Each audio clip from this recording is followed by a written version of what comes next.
just as darkness is cleared away by the dawn.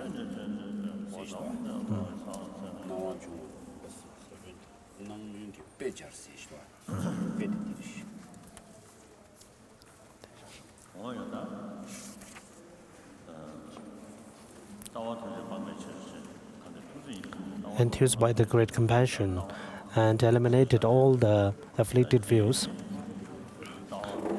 And when it comes to the view, there are different views, the profound views and also the wrong views. And as all of us being same and common in terms of not willing to undergo suffering and wish to have happenings. And the real cause of all the problems and the sufferings is the untamed mind.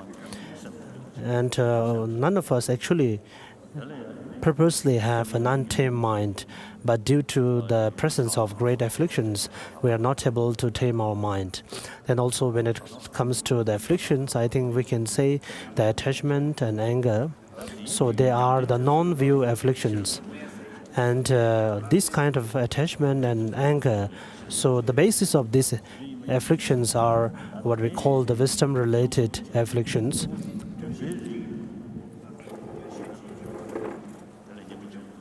So therefore, since they are viewing the object against the reality of the emptiness, so any kind of mind, which is the aspirational aspect or what we call the skillful means, will not be able to eliminate this ignorance and the emotions. So therefore, the main antidote that we need to apply here is the wisdom realizing emptiness.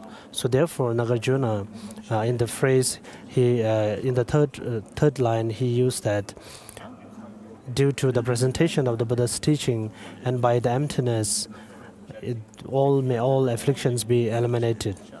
And if you look at the deeds of the Buddha, the main teachings or the noble deeds are pertaining to his speech. And so for that we refer to Lord Buddha as the incomparable guide. And when we look for the two lineage, the wisdom lineage studies from the Lord Buddha himself to then Manjushri. And from that, I prostrate to, as the line goes, I prostrate to Manjushri and Nagarjuna, who are the lineage of the wisdom continuation, wisdom lineage.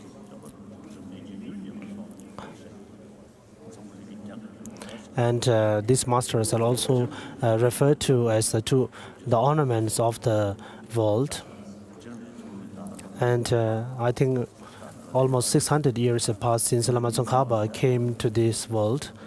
And the Tibetan origination, the theory of the Tibetan origination and the concept of it is considered as one of the most profound concept that can be explained even today and accepted by all.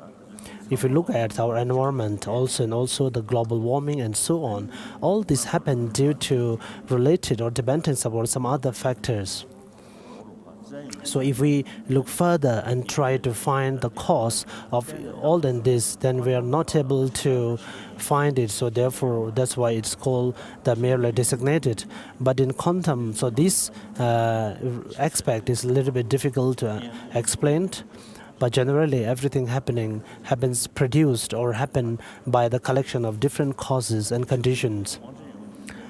And I think the politicians who have great authority and power, and there are many politicians with authority who goes only on one side. And I think we need to teach the politicians also about the Tibetan origination, so that the mind can be broader. But now, at present, we can see the most politicians in the world are very narrow-minded. So in order to accomplish their target, they indulge in killing and so on.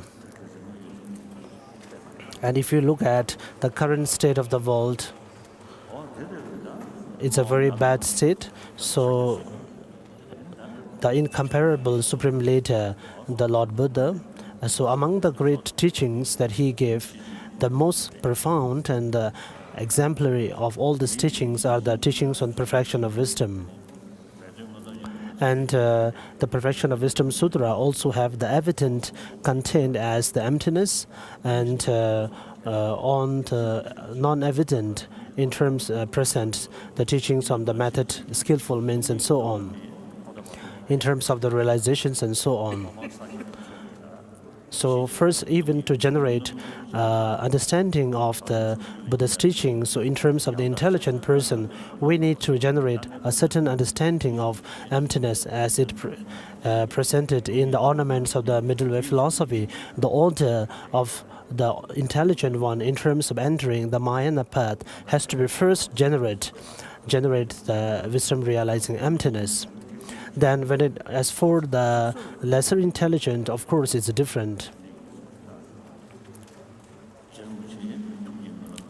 And Lama Tsongkhapa has great aspiration in terms of, if you look at the texts and the sutras where Lama Tsongkhapa has been professed, he offering the golden and the golden crystal mala to the Buddhas, and having generated the bodhicitta mind.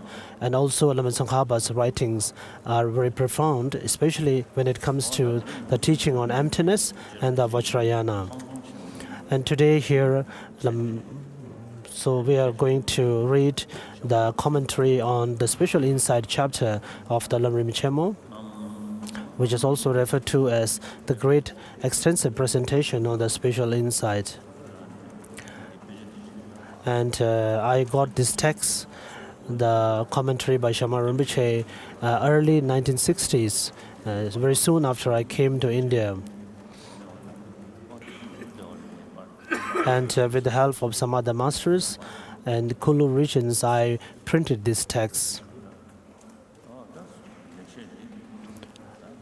And this eloquence writing is, I think there are many commentaries for the special insight chapter of Lama Tsongkhapa, but this is a very different and a very quite unique one compared to the other commentaries.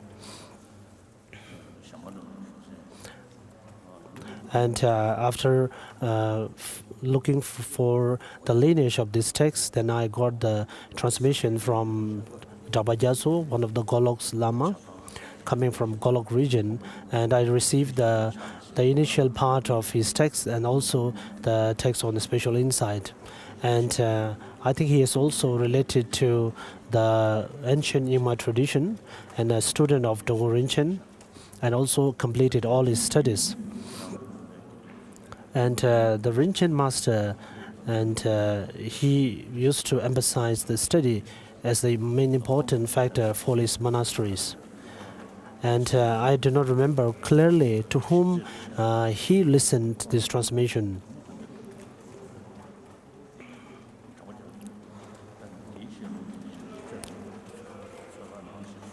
And I requested Venerable Dabajaso to look for the lineage of this transmission. And later, he received from a very old and a yogi. I think at that time he was about 106 years. His name is also Tenzin Gyatso. And I also explained a little bit yesterday, and during the bad time in Tibet, the dark age in Tibet, so he undergo a lot of sufferings. And from time to time, sorry. And when he is able to find the coarse or the normal food, he depends on those foods, and otherwise he depends on the extracting the essence from the flowers and the stones, what we call the Chulen practice. And Venerable Dabajaso received the transmission from this great master. And after receiving the transmission, then the master also passed away.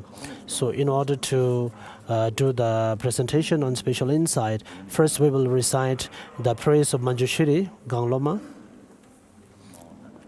And in front of you, visualize the Lord Buddha, who is the incomparable guide.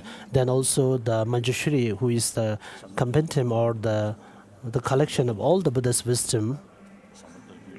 and the wisdom lineage, and also the method lineage, and so on. So if that is not possible, the Lord Buddha himself in front of you, and Manjushri on the right, and Nagarjuna on the left. I think if you're able to imagine in this way, that should be enough. And Manjushri as the embodiment of all the wisdom. And as it says in the praise that he, in the form of a youthful state, and being the ability to eliminate all the ignorance. So this line has a significance where it speaks about eliminating all the ignorance. And for that, the main teaching on emptiness comes. And emptiness also here is a special one which is backed and supported by all the other great realizations. So with such a kind of understanding on the emptiness and the accumulation of the path, we will be able to eliminate all the afflictions at the soonest possible time. And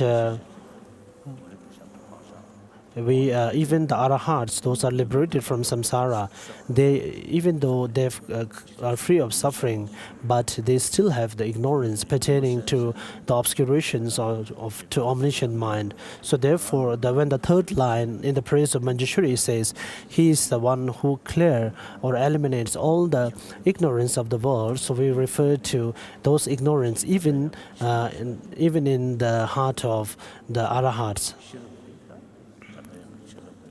And we have to visualize that the wisdom within us, the intelligence, is due to the blessing of Manjushri. And of course, we need to make supplication to Manjushri. And the most important is we have to contemplate ourselves. Also, the listening to the teaching, critical reflection, and meditative absorption, and so on. As Don Rinpoche said that I also meditate when I listen to the teachings, and I also do critical reflection when I listen to the teachings, and so on. So in terms, he says that all the three means of study, he also always combined together whenever he engaged in his studies. So if you study and do further, of course, it will not come in a day or two, but in about 10 years or something, you will see some great result. And sometimes something or some realization that you could even cannot imagine that it could come in 100 years may come in 10 years. So therefore, we're going to read the praise of Manjushri. Please recite together. The praise to Manjushri, glorious wisdoms, excellent qualities. Homage to the Lama and Jijun Lord Manjughosha. You perceive the whole of reality exactly as it is, and so hold the book of transcendental wisdom at your heart. You look upon all beings imprisoned with samsara and shrouded by the thick darkness of ignorance and tormented by suffering. With the love of a mother for her only child, you enlighten speech, endowed with 60 melodious tones, like the thundering roar for dragons. So recite the Manjushri's mantra here. Om Arabaza na di di di di di di di di. Dispelling the darkness of ignorance, you wield the sword of wisdom to cut through all sufferings. Pure from the very beginning, you have reached the end of the 10 bhumis and perfected all enlightened qualities, foremost of the Buddha's hearers. With all of your kindness and love, let your wisdom's shining light clear the darkness of my ignorance once and for all. Grant me, I pray, the intelligence, the brilliance to understand the scriptures, the words of Buddha and works of the masters. So page number 309, the Tibetan text. So the name of the text is Lamp Illuminating the Subtle Intention of Buddha with respect to spatial insight.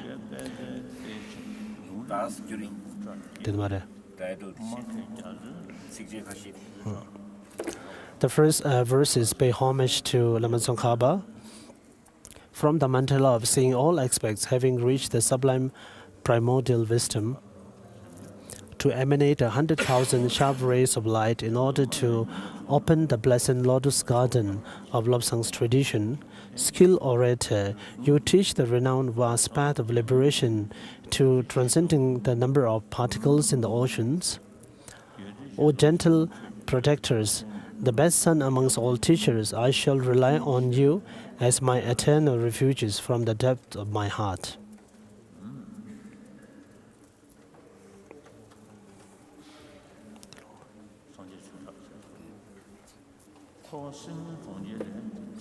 The embodiment of all the perfectly enlightened Buddhas, the treasure vault of the profoundly secret 84,000 teachings, the melodious one, renowned as the chief of great noble Sangha, where do I look for the furthest reaches of repaying your kindness?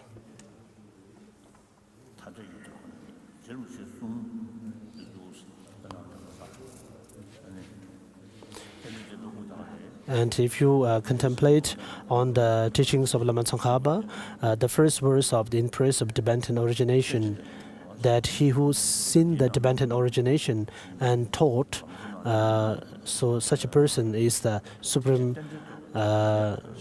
master. And also in the three principal paths, that so therefore make effort in order to realize the Tibetan origination. So Lama Tsongkhapa didn't mention that make effort to realize emptiness. So instead he mentioned the Tibetan origination. So therefore, this signifies the importance of the middle way philosophy and the middle way view, which clears all the afflicted views and so on. And even the Svatantrika Madhyamaka school also speaks about the emptiness, but the very subtle or the deep understanding with respect to Tibetan origination, I think, is only found in the highest Madhyamaka school. In order to write on the difficult point of the great penetrative insight section, so His Holiness comments that in order to have a great understanding of the special chapter, so Kyoben Rinpoche used to say that Lama Tsongkhapa has the extensive and the middle presentation on the special insight, and also the speech of eloquence, and also the commentary on fundamental of middle way. So these 5 texts are the supreme texts presenting on the emptiness. So if we study, then we could leave a very strong imprints on understanding the view of emptiness. So this is what Kyoben Rinpoche used to say, and I think that is true. And Gen Tongben and Venerable Gen Nyima also consider the fundamental of the wisdom text as very important text. And as for Gen Tongpen, he has a tradition that when he gives the teaching on the commentary on the fundamental of wisdom by Lama Tsongkhapa, then he makes all his students memorize the root text of the fundamental of wisdom. And in our monastic institutions, we have also the tradition of memorizing the supplement to middle way by Chandakriti, but we do not have the very much tradition of memorizing the fundamental of wisdom. So therefore, I think that we need to also pay importance to understand the middle way philosophy and memorize the root text. In order to write on the difficult point of great penetrative insight section, which is the incomparable excellent teaching that establishing reality. So I think now it's too late. So maybe tomorrow or day after tomorrow. So if you bring the Lakdong Chemo, the chapter on special insight by Lama Tsongkhapa, then if you compare the two texts and also compare between the two texts, and when the commentaries and explanation comes from here, and you can also read. And I think that there are many online listeners and also listening on radio. So if they have this text, or even if they do not have this Shamar text, then they can review or to look at the Lakdong Chemo text, Lama Tsongkhapa's special insight chapter.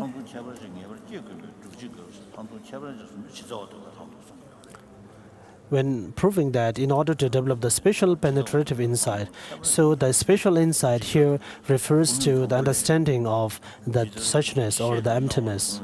The Stages of Meditation book says it is the dawn of the knowledge which overcomes the darkness of confusion. And if you have the Lam Rim Chemo's English translation, this quotation is available on page number 109. all the sayings of Bhagavan were spoken well, directly or indirectly. They all elucidate and point to reality. If I know reality, I will escape all of the entanglements of dogmatic views. So the stages of meditation, the extensive, the middle, and the brief are very important. Lama Tsongkhapa also, when explaining the calm abidance and special insight, he pays special importance to the stages of meditation, the text by Kamalashila. So, and Lord Padmasambhava requested Kamalashila to write the text on the meditation. And at that time, the Hashang from China, he has a sense of a view where he feels satisfied by not undertaking or focusing on anything. So he is also consider himself a meditator. But first, we have to rely on the wisdom realizing, or wisdom based on listening to scripture and then critical reflection and so on. So then he maintains that the contemplative reflection and listening to the scriptural teaching may not be necessary. And his standpoint was that merely the meditative absorption is enough to generate the understanding of the reality. So therefore, those criticisms and the critics actually are based on not understanding the whole picture of the teachings of Lama Tsongkhapa and so on. And in the Nalanda traditions, especially about special traditions to develop the ultimate wisdom based on the three wisdom, that is by listening to the scriptural teachings, and then meditative reflection and meditative absorption. So therefore, they requested Kamalashila to Tibet, and also did a lot of discussions and debate. And also the king at that time also stand as a also overview this, and so the debate as the discussions move on. And he ultimately said that if you can bring in writing all the discussions that you have, it will be wonderful. So that's how we have the extensive and the middling stages of meditation, Bhavana Krama, by Kamalashila.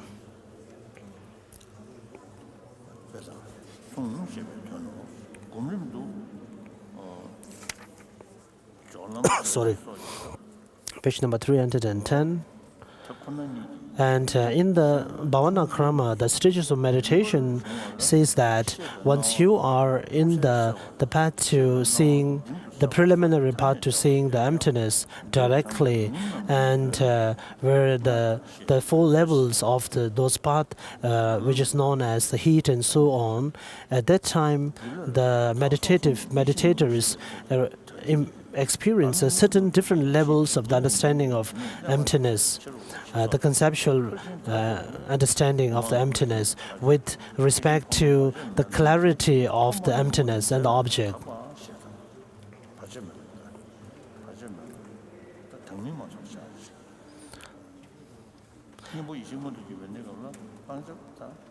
And once we are in the meditative absorption, at that time, even though that meditative absorption on emptiness eliminates all the afflicted emotions, but we say that at that stage, the meditative have not gained the truth of cessations. So it's not considered as free of the gross level of afflicted emotions.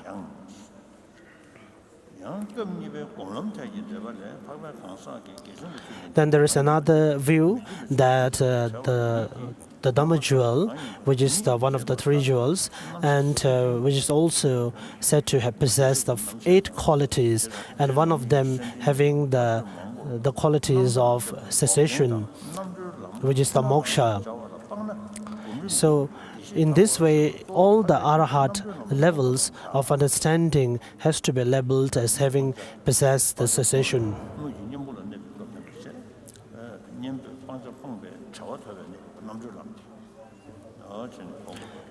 So here, when we refer to the one that is pure of these afflicted emotions, actually we have to refer to the next meditative absorption or the realization that one gains after the first emptiness realization as the main antidote. And the next moment, the next moment, when the meditative absorption eliminates all the coarse afflicted emotions, one is said to attain the truth of cessation.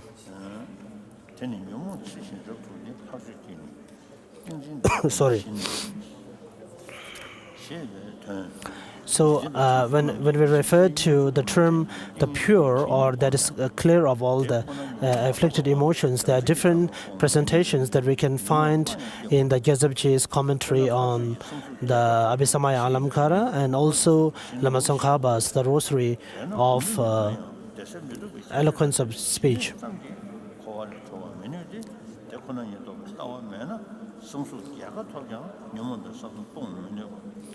So therefore, it is also stated that even if you have attained all the 8 concentrations, if you lack the wisdom realizing emptiness, then you will not be able to eliminate the afflicted emotions. So I think we need to draw a distinction in respect to the views of the Hashang.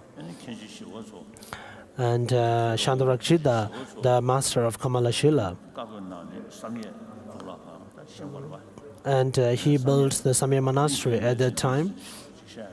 And we also have a reference to the monastery as the 4 worlds and the minor worlds and so on.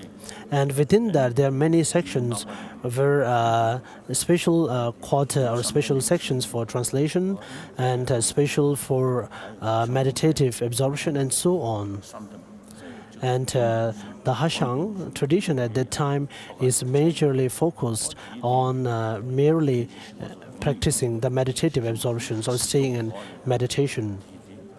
And this is also under the sustain or under the look after by the Dhammaraja of Tibet at that time. So it shows very clearly that all the traditions and the views of the Hashang, or all that follows the Hashang traditions, are not to be negated. So therefore, it makes very clear that the Hashang tradition may be someone who pays or implies more importance to the meditative realizations, and the wisdom based on listening and critical reflection is paid less importance. I think there is no wrong with that.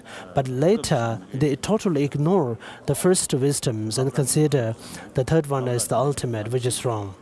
And when I was in Japan, some of the university schools, when I visit, they ask me, and some of the teachers says that to become enlightened, you don't need to study, and merely by meditation you could reach the state of enlightenment. So even today, when we refer to as meditative yogis, so they consider themselves as a mere meditating on the yogis.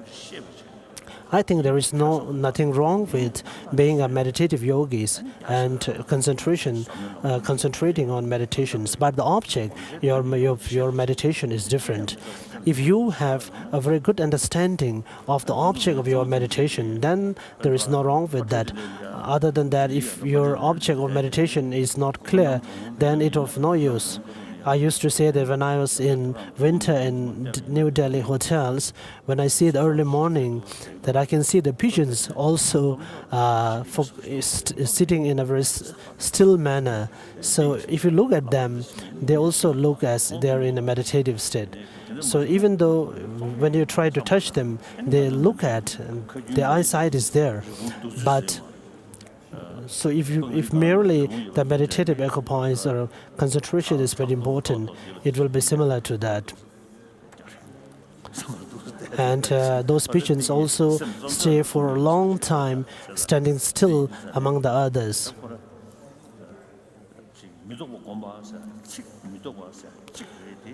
And the mere term of understanding, the free of all the obscurations, maybe the term may be same, but the meaning of that term differs from each traditions and practice, especially when it comes to the highest yoga tantra. It is very different. And Lam Rim in Lam Rim Lama Tsongkhapa said that by just taking a grain, then here refers that all the grains are like this by their nature. So therefore, it is important to draw a distinction between the different series of meditation. And also the term ultimate also plays a significant role. Even the non-Buddhist also uses the term ultimate. And for the Christian practitioners, so even though they do not use the term ultimate or Dendamba, but now it seems they have some similar references to that term. For example, when the self or the I is being created by the God, so there is no other sense of self which is other than the one created by the God. So of course, then if we explain in this way, then the sense of what we call the selflessness also arrives.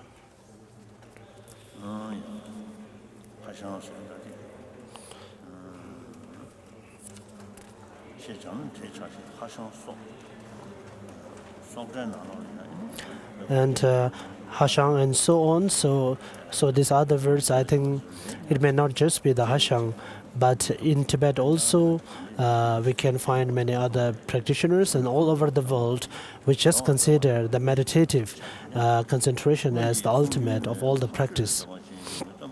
Sorry.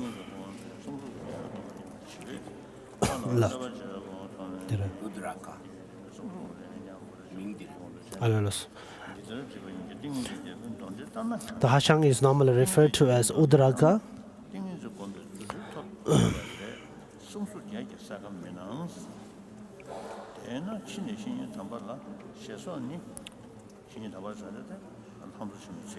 So there is a term quoted here from the special inside chapter of Lama Tsongkhapa that from now on to the great master. So this is being explained here as being going to one's spiritual master and then studying the definitive meaning with respect to the different texts from one's master. And if one generates a kind of accumulations with respect to understanding the emptiness, it is called the collection with respect to spiritual insight.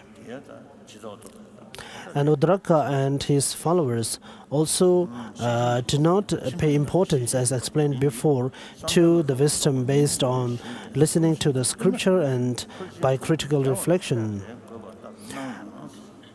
And they play all the importance to the mind, a state of a still mind, which is not at all focusing or meditating on any particular object.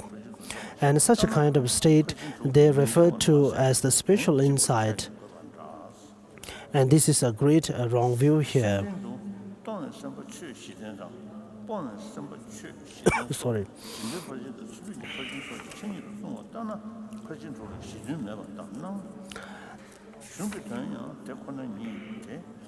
And also when we refer to the suchness, it is actually we are referring to the perfection of wisdom, or the sixth perfection, which is the wisdom realizing emptiness.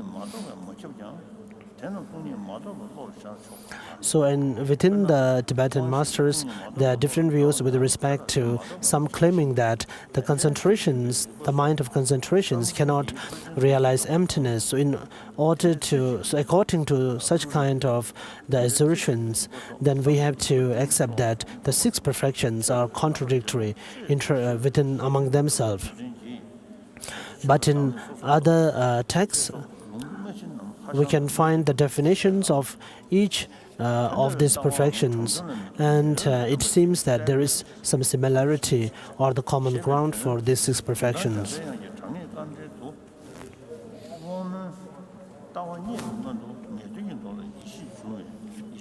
Sorry.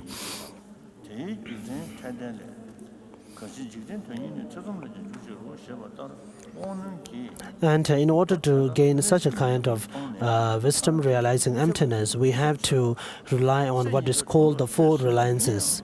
Then the four reliances actually start with the first one, rely on a definitive meaning rather than interpretable meaning. So we need to analyze and gain the wisdom based on such four reliances. And Gondar Rinpoche, in his text, have written that even for the intelligent bodhisattvas or the other practitioners, so before realizing the emptiness, they might be able to enter into the study of a text. And he also quote from the text that those kind of the students who engaged, who are of the greater intelligence, may even engage in the study of a particular text by merely having doubt on the contents of that text.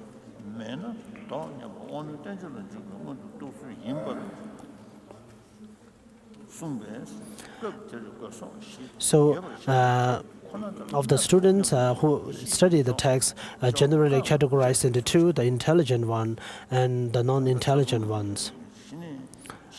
And as I said before, so some of those students are actually even though intelligent, but they do not understand the reality, but merely by generating doubt on the content of the text, for example, the purpose, the content, and the relationship between, and so on. So even though they do not have the wisdom understanding all this, but with doubt they say that if we put into implementation of whatever being said by the text, then is there any contradictory happening if you practice in this way? So in this way, they engage in the reasoning analyzation. Then later, they generate the conviction. So therefore, when they generate the conviction, then they find that the ultimate goal is there. So generally, the text is said to have the four sets of the content, which is the first, the content of the text, and next is the purpose, and second is the main purpose of the purpose, then the relationship between these three. So having understood these four qualities with respect to a text, student engages in the critical study of a text.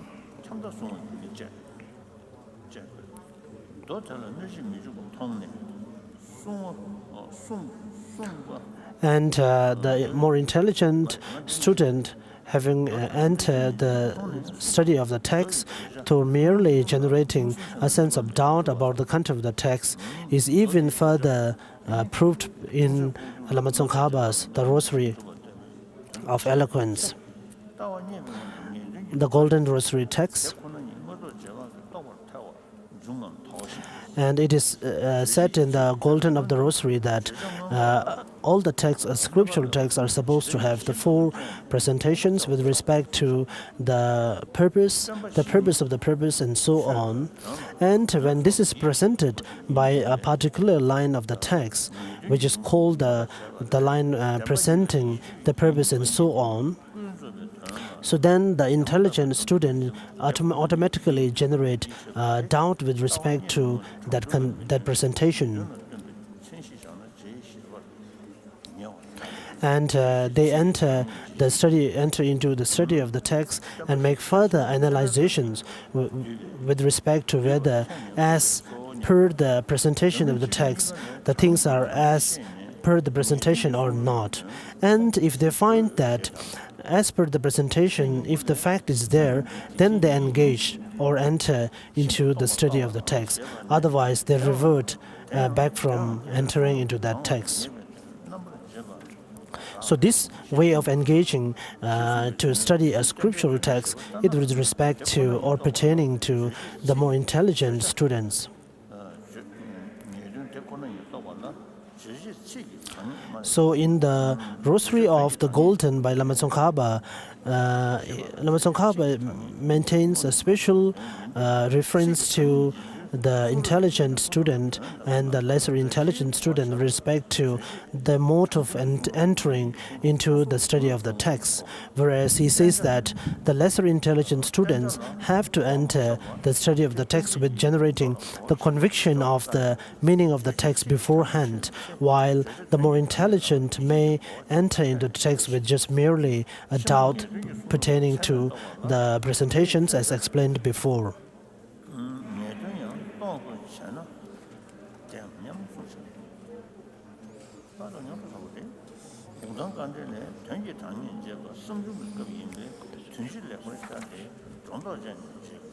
And sorry.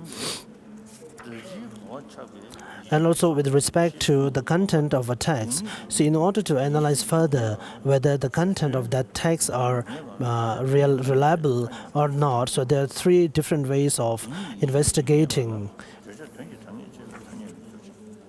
The first, all the phenomena are generally categorized into the three sets of phenomena in terms of their nature of subtlety.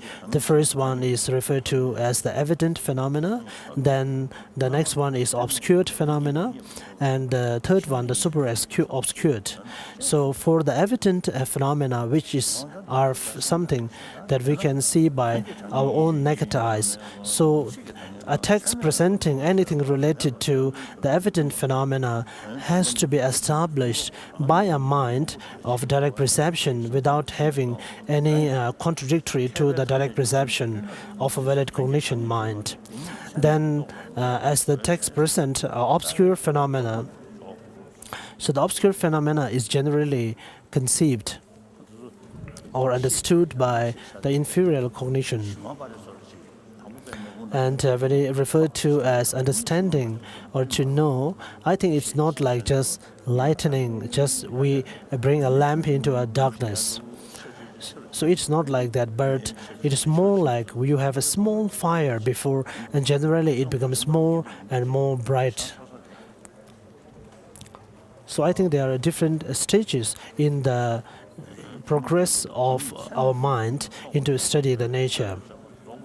And the second set of phenomena, which is referred to as the obscure phenomena, is generally perceived by an inferior cognition, which also depends on the power of the object.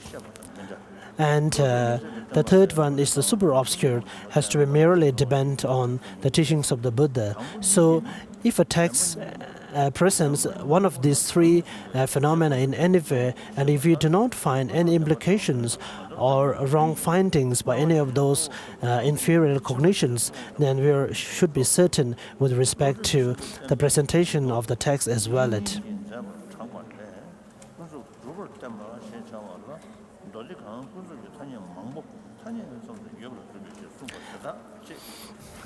And next is the importance about the four real lenses.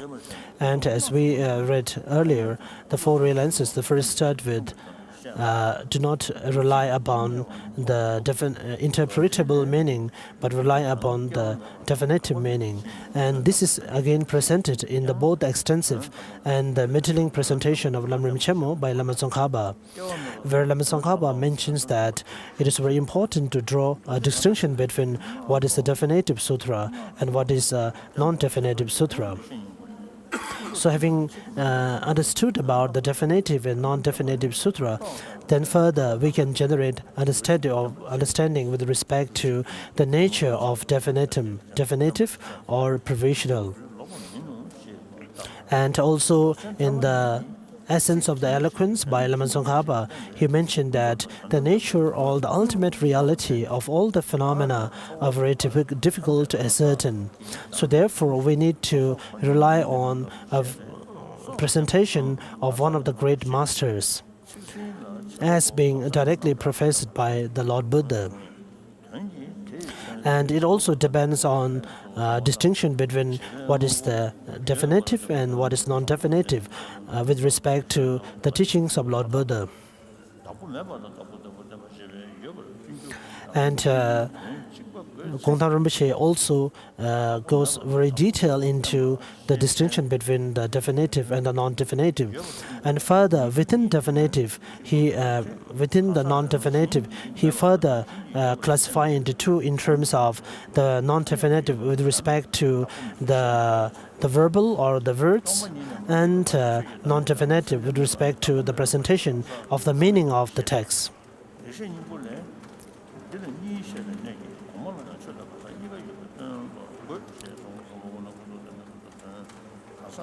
And to draw the distinction of non-definitive based on the words is again with respect to understand the conventional or ultimate truths and generating a rough understanding with respect to those presentations. So this is referred to as generating a distinction between or an understanding of the distinction between what is definite with respect to the presentation of the words.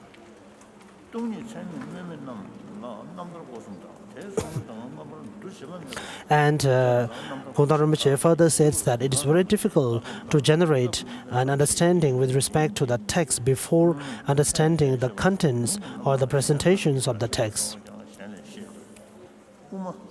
And once we are able to gain understanding of the non-definitive sutra or the text with respect to a word, then we can even generate a sense of a very coarse or a gross understanding of the non-definite in terms of the meaning.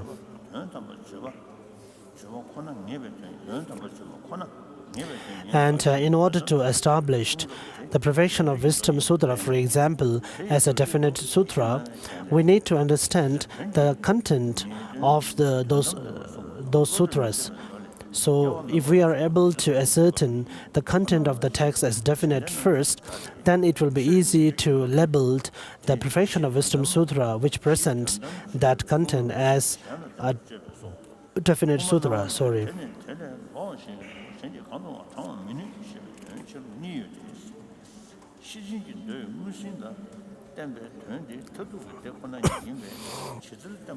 And Gongdang Rinpoche also says further that generating an understanding with respect to the non-definitive in terms of the meaning is further depending upon the wisdom, depending on critical reflection.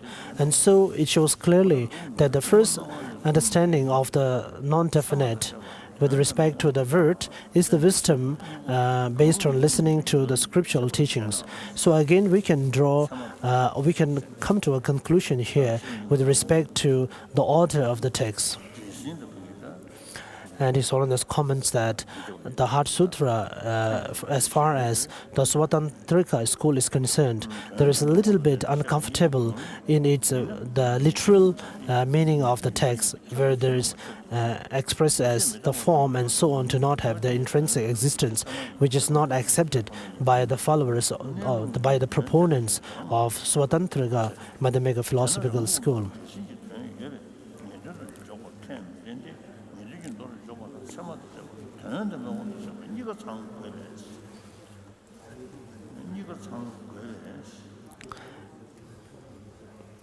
And till now, the presentation is with respect to the Sangye Nirmochaya Sutra, Sutra Unraveling Buddha's Intended Meaning. And the next is the presentation with respect to the presentation done by the Akshamaya Nirdesha Sutra. So in this sutra, it has a little bit different presentation with respect to the definitive and the non-definitive meaning.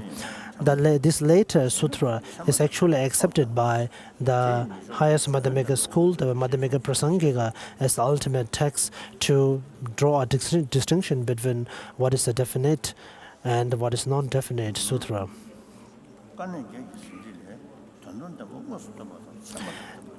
And in this sutra, the presentation reads in this way that any kind of sutra that presents conventional phenomena and related are considered as non-definite, and any kind of sutra that presents with respect to the ultimate reality and the related texts are labeled as definite texts. And Lama Tsongkhapa further explains this in the essence of the eloquence.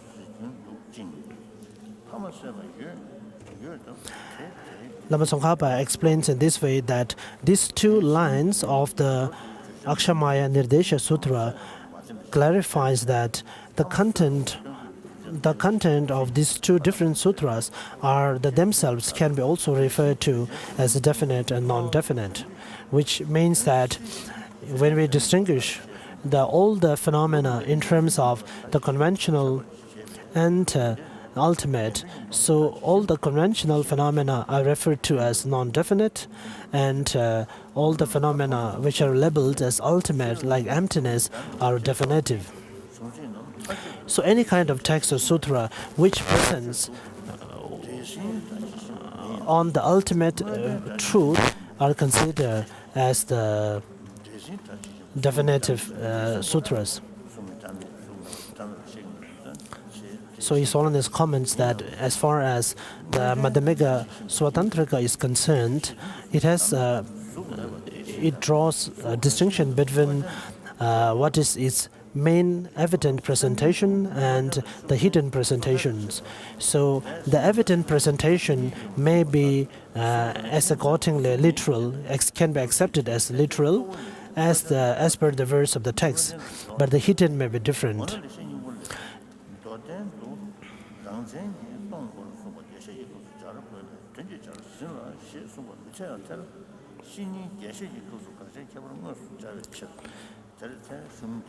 So the Akshamaya Nirdesha Sutra further states that any kind of text or sutra that presents with respect to the different phenomena that appears in our daily life and also the different designations and so on are all categorized as non-definite.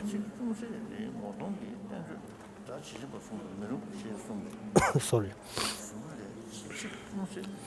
When we have to present something with respect to the conventional truth, we need to use a lot of different ways to present that in terms of using the words and the sentences. And in this way, we will be able to present a diverse meaning of the sutra. And in this way, this kind of the content and the text that presents are both referred to as definite.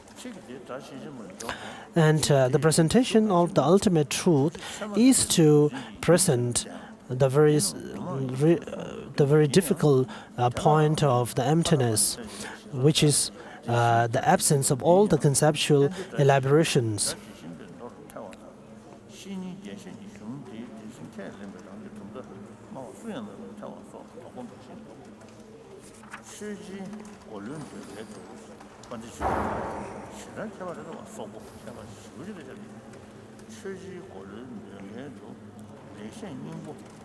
Sorry.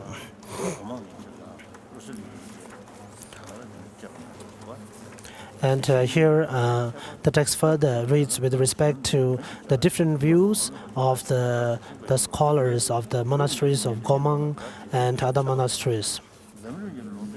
So the word of the Akshamaya Nirdesha Sutra has different ways of interpreting by different school masters and traditions.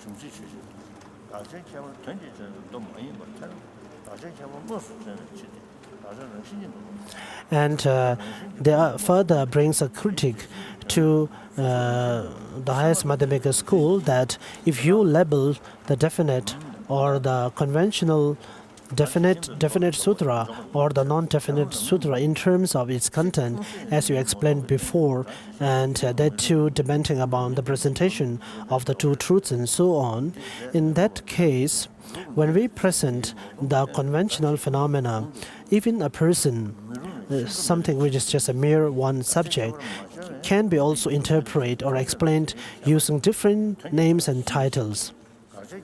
So similarly, when we present the ultimate truth, which is emptiness, can be also present by using different words and so on. So if that is the case, then it is difficult to gain a further agreement with respect to the difference between the definitive and non-definitive sutra. So this is the critique by the scholars here. So the answer to that is that even though both the truth, the provisional, and the ultimate can be presented using different words and so on,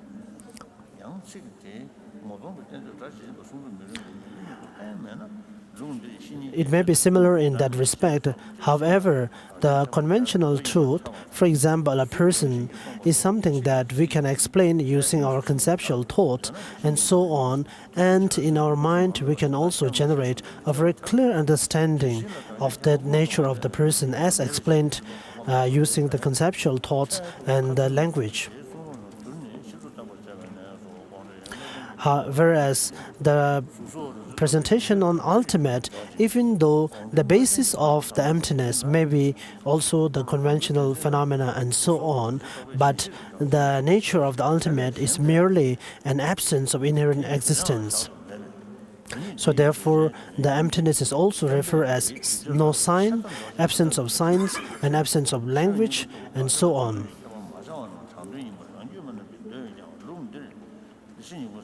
Even when the conceptual mind generates some understanding of the emptiness, but that conceptual mind also understands the emptiness through the general meaning and so on. So therefore, that kind of the conceptual mind is not able to generate a very clear or the direct understanding of emptiness.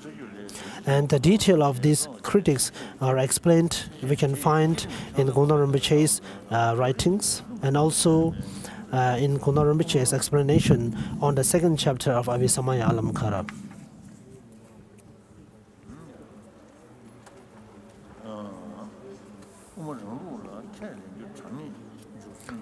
So till now here is a presentation with respect to the distinction between definitive and non-definitive sutra as per the highest Madhyamika school, Madhyamika Prasangika. And the next is the presentation of the definitive and the non-definitive sutra coming from the essence of the middle way philosophy by Baba Viveka, which is according to the Madhyamika school of Svatantrika. So Baba Viveka explains, and the followers of the Svatantrika school maintains that as far as the Perfection of Wisdom Sutra is concerned, of course, the evident presentation or the literal presentation of the sutra is also the ultimate truth.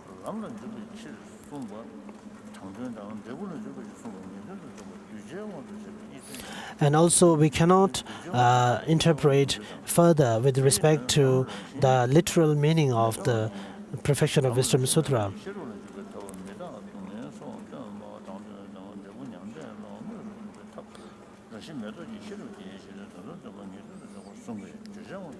And in the essence of middle philosophy by Baba Viveka further says that something can be labeled as a definitive sutra that presents the ultimate and also the presentation with respect to science. So if that is the case, then what about the sutra that presents the impermanence nature of all the phenomena?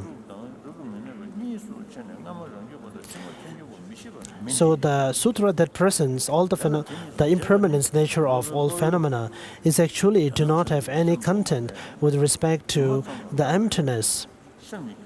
However, and that sutra can be literally accepted as it is presented. However, that sutra is not considered as a definitive sutra.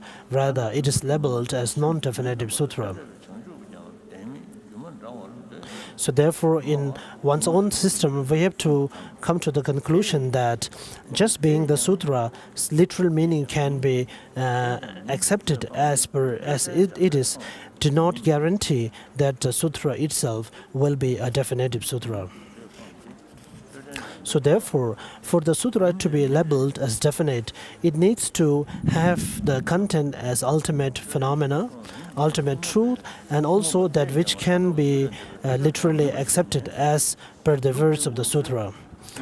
Therefore, in this Madhyamika Prasangika school, for example, the sutras like the Wisdom of Heart Sutra, so Wisdom of Heart Sutra, even though the content of the text is the ultimate truth or the emptiness, but Wisdom of Heart Sutra is not labeled as a definitive sutra. Rather, it is categorized under the non-definitive sutra, because the literal meaning of the Perfection of Wisdom Sutra cannot be accepted according to the Madhyamika Prasangika school.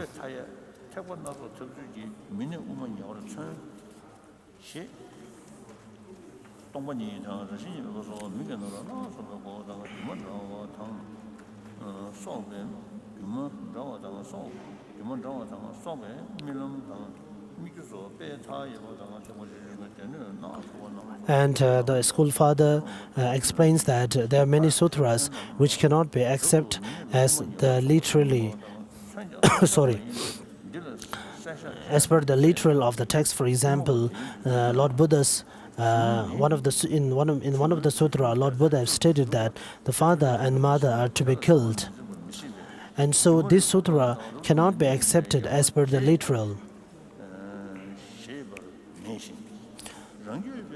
So therefore, the literal meaning of the text, that is the father and mother, the parents are to be killed, is not the real content of that text. And we further accept that this sutra actually do not says that our parents are to be killed. The reason is that whatever a sutra or the text of Buddha presented, then there need to be a disciple or a student which accepts that, or which is the favorable recipient of that sutra. And there is no one in the world that you have to tell that your parents are to be killed.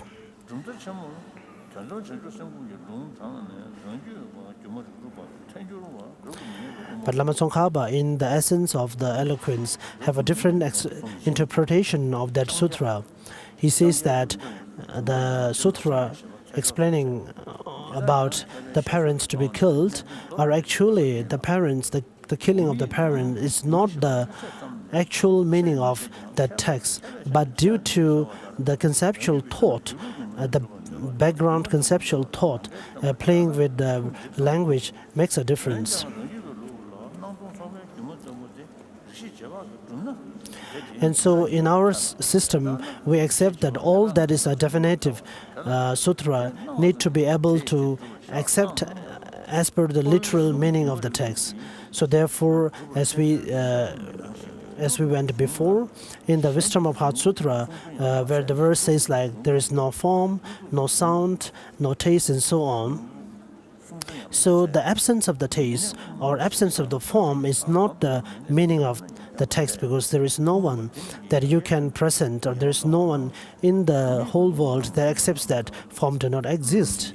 So here we have to come to a conclusion that when the Heart Sutra says that there is no form, actually it means that there is no form that has an inherent existence. So the absence of inherent existence of a form is the actual evident meaning or the content of that phrase of the Wisdom Sutra.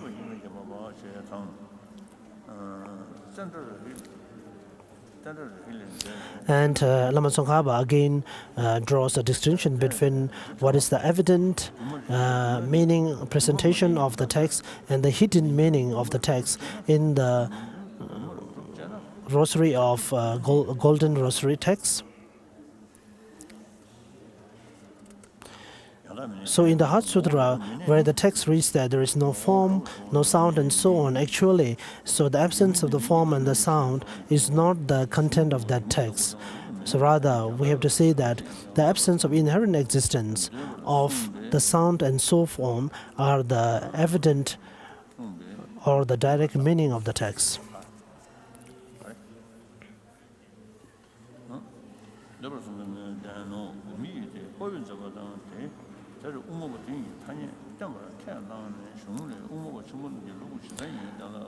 And the next is about, again, in the Swatantrika school, there is a distinction with respect to applying the qualification, the object of negation, to the presentation of the sutra.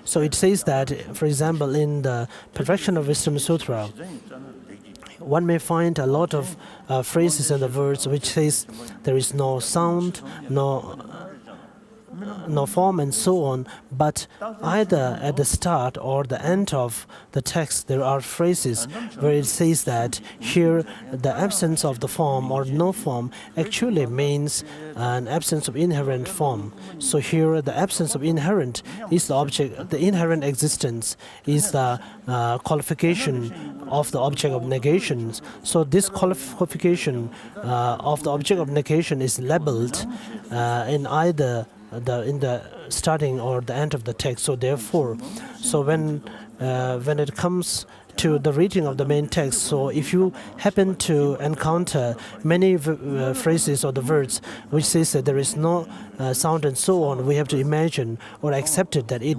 actually means the absence of inherent existence, as the qualification object of negation is actually labeled in either the starting or the end of the text. So this is according to the Madhyamika Prasangika school.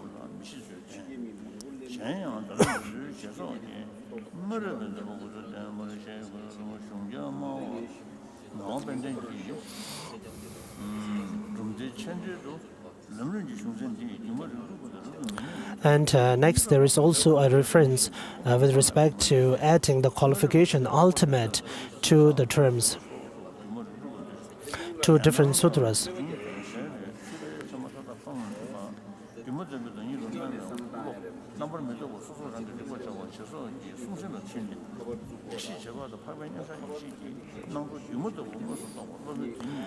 If that is the case, then what about the Heart Sutra? So the Heart Sutras debate comes once again, that in Heart Sutras we can find the words such as no form and so on, but we do not find any words or the phrases in Heart Sutra where the qualification ultimate or the qualification object of negation is added in either the starting or the end of the Heart Sutra. So if that is the case, then whether Heart Sutra is a text with the addition of the qualification of ultimate or not. So this is the critique here. So the answer from the Madhyamika Prasangika school says that, of course, even though you may not find the adding of qualification, object of negation, or the ultimate literally in one of the words of the Heart Sutra, but since Heart Sutra presents the absence of inherent existence or the emptiness directly and evidently, therefore we have to maintain that that is a text which has added the level of the qualification of object of negation to all the other words.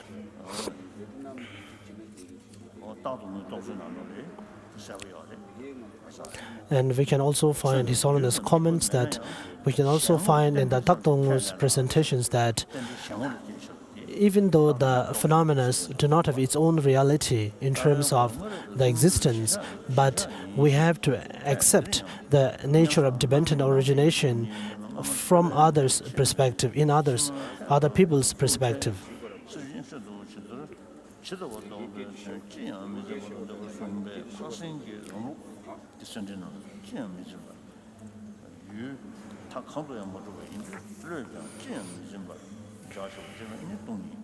So next, the critique comes with respect to the three turnings of the wheels of Buddha.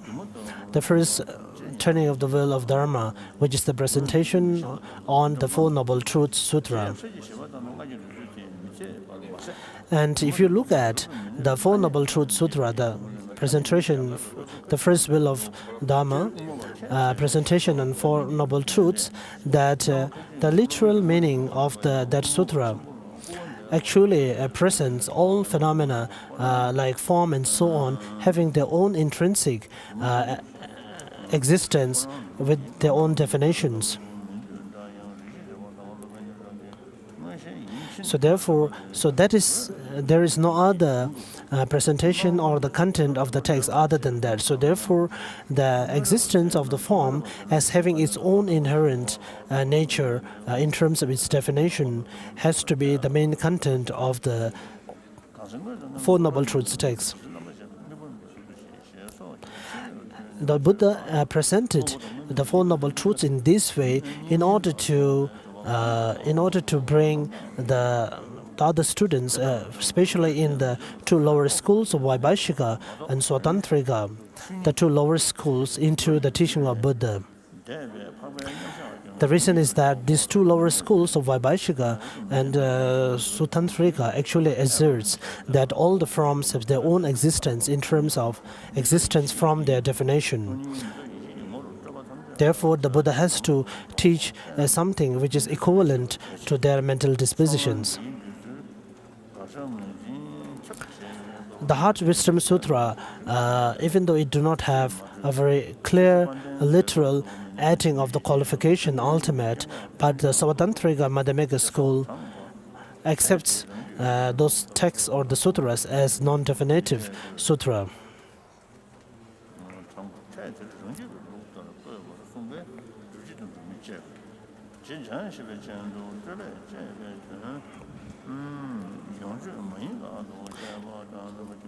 Sorry.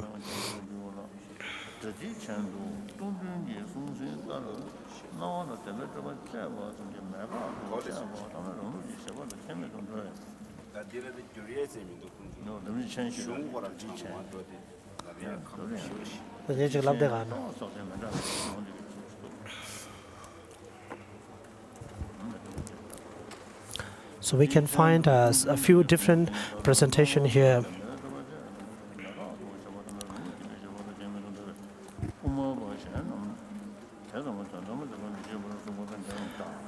So again, the debate with respect to the classification of the text into definitive and non-definitive is further carried into with respect to the Vajrayana Buddhism. We can find in the root tantra of the Guhya Samaja that there is a verse which speaks about the 5 colors of the jewels and which presents the generation stage and also the postures and the gestures with respect to Guhya Samaja, which is considered as the non-definite. And another presentation where it speaks about the completion stage is being labeled as definitive state. So if this way of labeling the definitive and non-definitive is not found in any of the 4 schools, 4 philosophical tenets that we have studied, neither in the 2 lower schools and also in the mind-only schools and the Madhyamika schools. So if these are not found in either of these texts, then how can we assert further that these are actually the way to also a way of making a discrimination between the definitive and non-definitive. So if this has to be either one of the philosophical schools' view, then it has to be as per the highest Madhyamika school, the Madhyamika Prasankika school. If that is not, then we have to accept that this Guhya Samaja Tantra's presentation have to be either non-Buddhist presentation. But if that is either one of the Madhyamika school, then we have to again assert that all the presentation from the Guhya Samaja Tantra in terms of the 4 Tantra schools, the Kriya schools and so on have to be also accepted in the highest Madhyamika school. Whereas generally the Vajrayana teachings and the perfection of wisdom do not accept all the presentations as each other's. So therefore, there is no way that the highest Madhyamika school will accept all the presentations that are coming from the Guhya Samaja Tantra. So these are the 2 difficult points of critics here.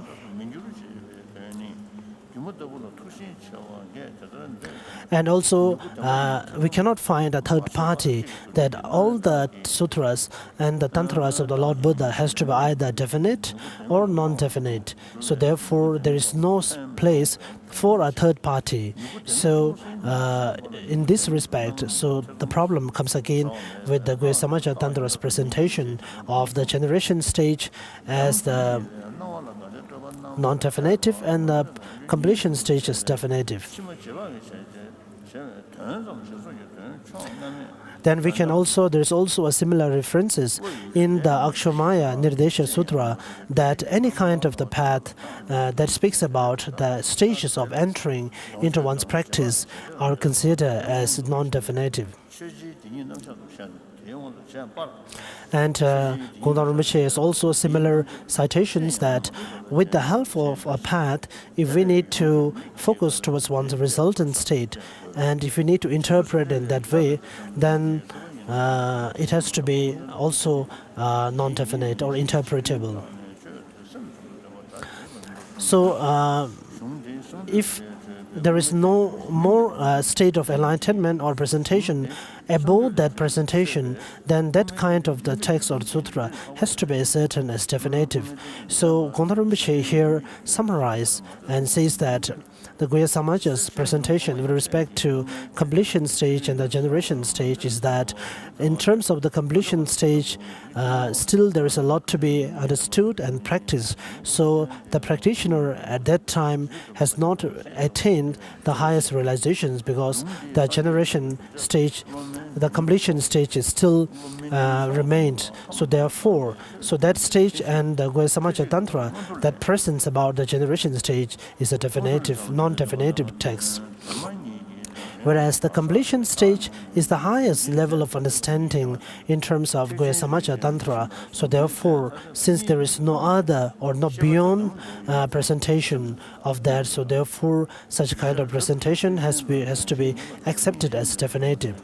So this is also similar to the presentation of the impermanence and the ultimate truth, because when a text presents about the ultimate truth, the emptiness, since there is nothing beyond the emptiness, the quality of all the phenomena, so any text that explains or presents about anything to do with the emptiness, all the ultimate truth, is labeled as definitive. Impermanence, that sutra presenting impermanence, actually that may be a text that we can accept literally, but the nature of the impermanence is not the ultimate nature of all the phenomena. So a phenomena can have different features. For example, a form, the nature of product is also a nature of the form, and the impermanence is also the nature of the form, and the emptiness or the absence of inherent existence is also the nature of the form. But compared to the other qualifications, the absence of inherent existence, which is the emptiness, is the ultimate nature or the quality of any phenomena. So therefore, so if a sutra presents about impermanence, it has to be considered as non-definitive because the nature of the phenomena is not limited and there is still a greater nature of that phenomena to be presented.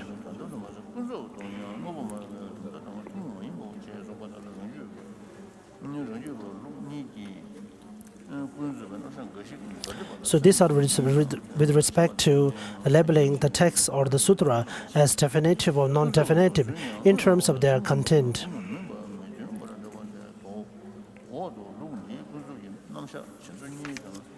Sorry.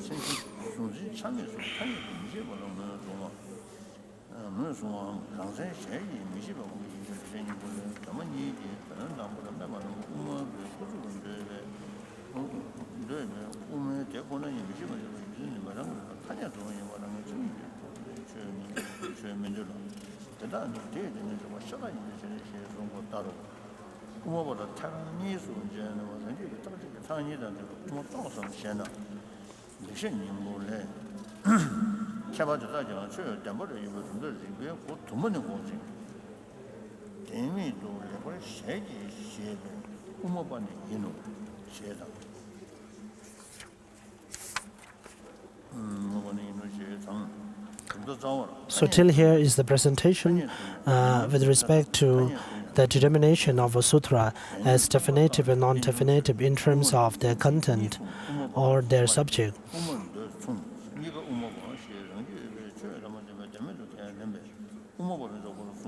And following is another critic.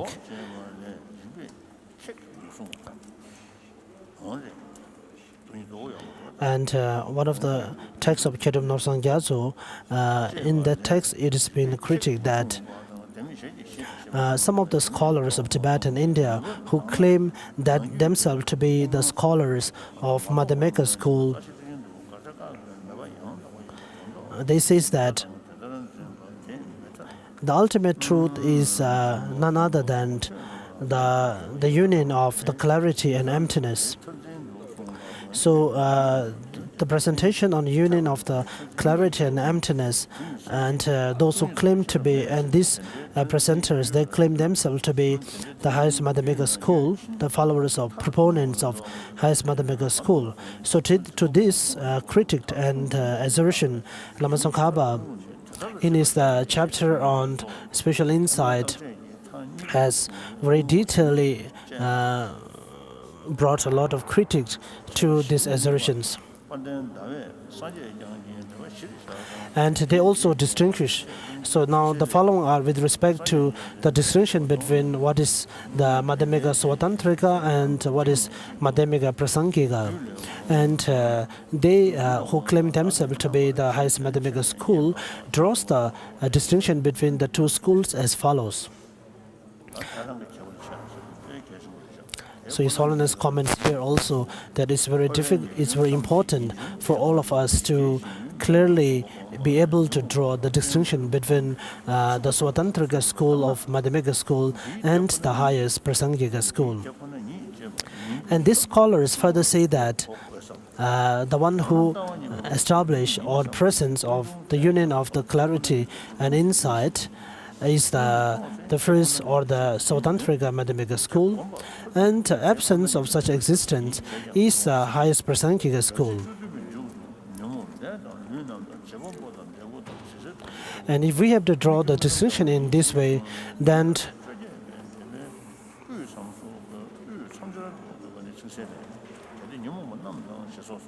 there are other critics that are coming from different texts.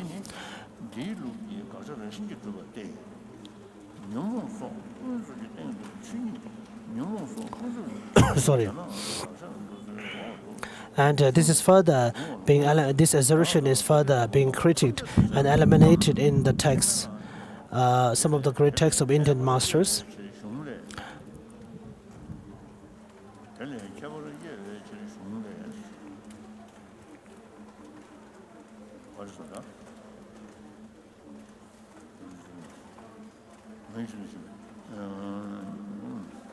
And if we have to accept that, if the mind of clarity and emptiness and all this other consciousness and the phenomena have to be accepted as the union of clarity and emptiness and labeled as illusion, then we have to accept that this phenomena should not have any sense of their inherent existence from their own side.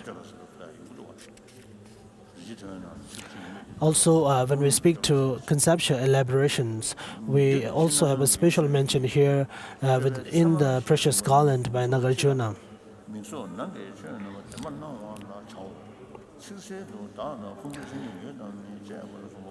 So if all the phenomena has to be understood or presented in terms of the union of clarity and emptiness, then those schools also have to accept that all the phenomena do not have any kind of existence from its own nature. But as far as the Madhyamika Prasangika school is concerned, it accepts that there is a certain level of inherent existence from naturally existence from the object side. And also, Madhyamika Prasangika school asserts that the emptiness, or the ultimate goal of ultimate reality, is the existence of the object, half by its own nature and half by designation by conceptual thought. So then this cannot be accepted in terms of your previous assertions.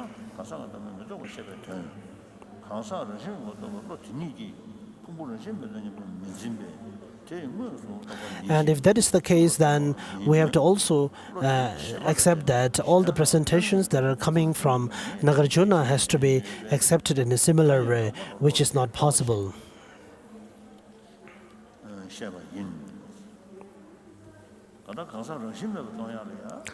His Holiness comments that in order to gain understanding of the self, the person, as being inherent of existence, it is very important to first understand the inherent absence understanding with respect to aggregates.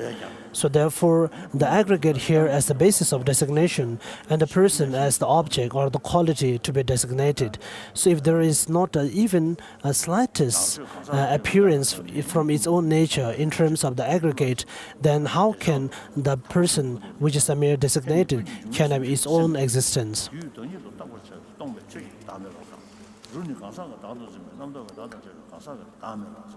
So here it's important that His Holiness comments that it is important to gain some understanding of the emptiness pertaining to the phenomena first, then later gain some understanding with respect to the emptiness of self. So when we analyze in this way and applying different reasonings, then we will come to a conclusion that there is no other way out of that except for the absence of inherent existence.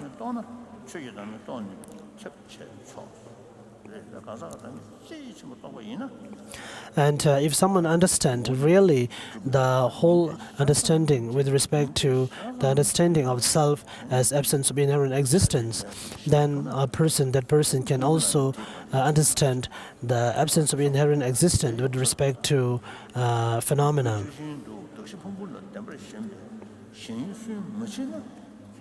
So this is the main debate with respect to different scholars about the order of the stages of generating the understanding of the emptiness with respect to phenomena and self.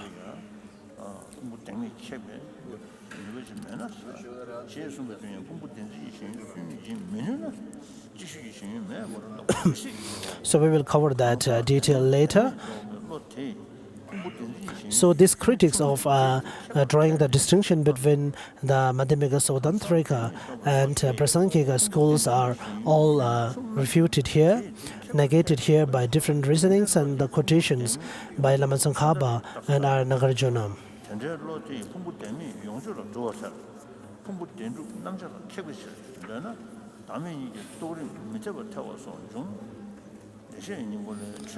Next is with respect to the order of the understanding of the emptiness pertaining to the self and the person and phenomena.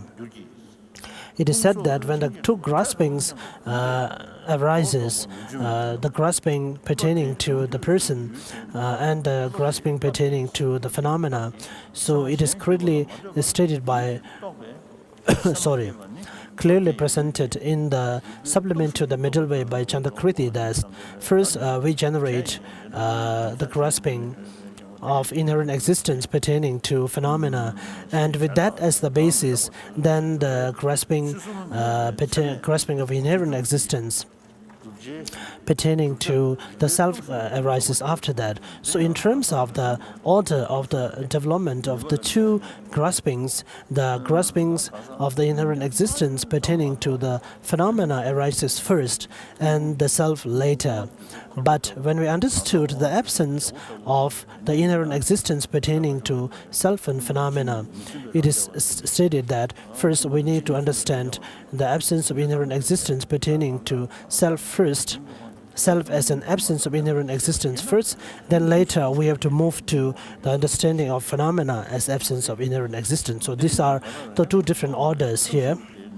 But then we also find different quotations here and citations, even from Lama Tsongkhapa himself, that which states that in order to gain a complete understanding of the self as empty of inherent existence, one needs to understand the phenomena as absence of inherent existence, which is against the earlier presentation. So if that is the case, then the understanding of the absence of inherent existence of the phenomena has to come before understanding of the self as absence of inherent existence, which is not the case.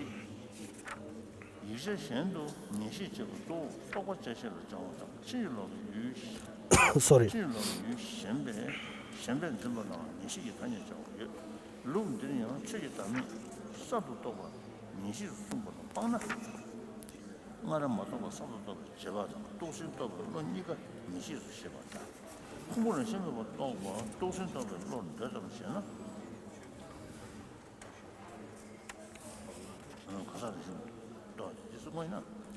And there are also views with respect to understanding of the meditative absorption as absence of all conceptual elaborations, and the post-meditative absorption as having different conceptual elaborations. So most of these citations here are cited from the Golden Rosary by Lama Tsongkhapa, but it is said that Lama Tsongkhapa has written the Golden Rosary when he has not completed his understanding of emptiness. He composed this text when he was about 31 years old. So therefore, most of the presentations that are with respect to emptiness coming from the Golden Rosary by Lama Tsongkhapa are actually based on the presentation by the earlier ancient Tibetan scholars that came before Lama Tsongkhapa.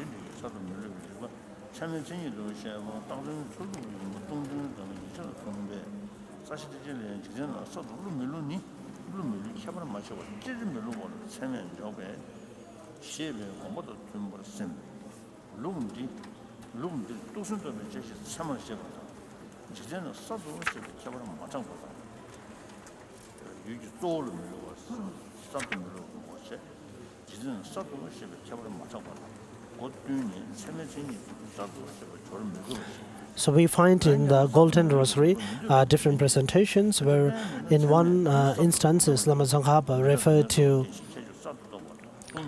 the difference of the meditative absorption and the post-meditative absorptions having conceptual elaborations and the absence of conceptual elaborations respectively. So therefore, this is also not able to accept it as per the presentations. And in the systems of the Haribhadra and so on, they consider the meditative absorption as an illusory combine of the emptiness understanding and also an illusory state of mind. So there are similar presentations that we can find in other texts also.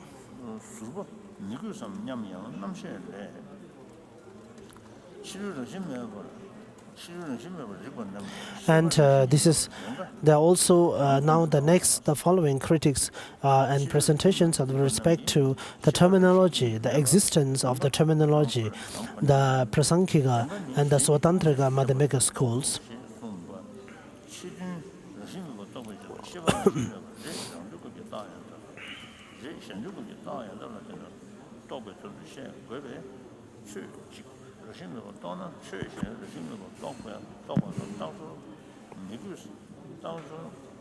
So these schools have different ways to distinction between the masters of Madhyamika schools such as Shantideva and so on. And also they have different presentation with respect to the ultimate truth as being innumerable and so on. And also we have this inferior cognition that understood the emptiness, especially for the bodhisattvas at the level of the path of accumulation and the preliminary paths. And also when they reach the third level of path, that is the path of seeing the direct emptiness. So the object of those, whether it is an inferential cognition that understood the emptiness or the meditative absorption, which is by itself a direct valid perception that understood the nature of emptiness clearly. So both of these minds are actually focusing on the ultimate reality or the emptiness. So therefore, the reason why they labeled such kind of Madhyamika, the presentation as the union of clarity and emptiness. And it's on his comments here that as far as the doubt is concerned, the mind, the uncertainty mind or the doubt, even the arahats who are no more suffering also may have certain levels of doubt.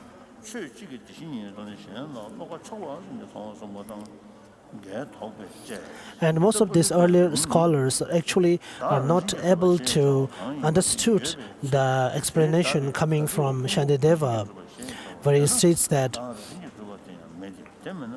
where he draw the distinction between the Madhyamika Swatantrika and Prasankhika school. So they mistook the interpretation of those terms, the literal terms.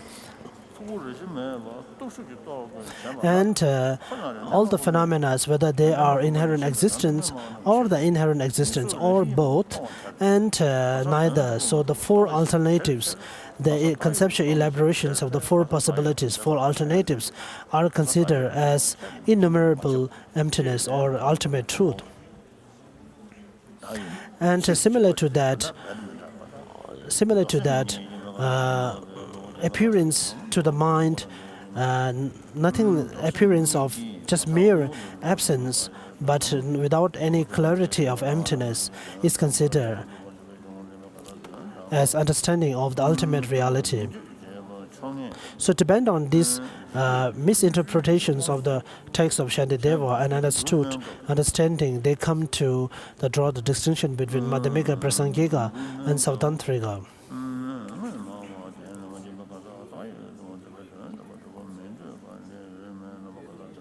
And the mere absence of conceptual elaborations actually in our system is with respect to the understanding of emptiness, but they are not able to gain the complete understanding of the mere absence of conceptual elaborations.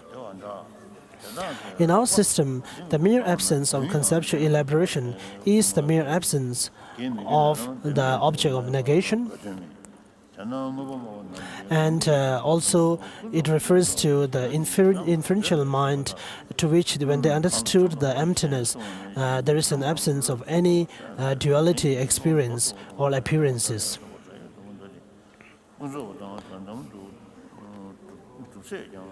And these are actually the presentation with respect to what we refer to as the presentation of the object of negation, that is too broad.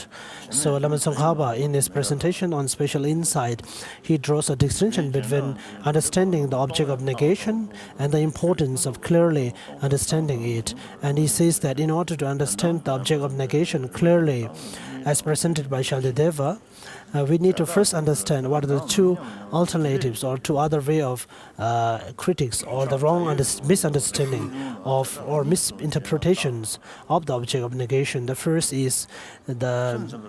misinterpretation is the object of negation that is too wide, which means in reality they are going to eliminate all the phenomena. And ultimately, they end up saying that nothing actually exists, which is against the teachings of Nagarjuna and Buddha.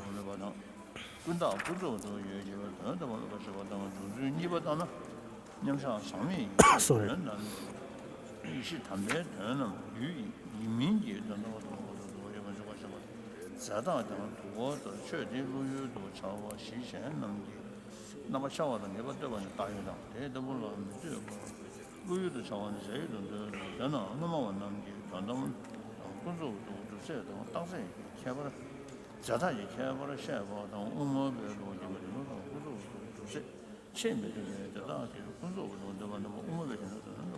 And the next is the presentation with respect to the reasoning, based on which we generate the understanding of the emptiness, as presented by the concise Lam Rim teaching by Lama Tsongkhapa.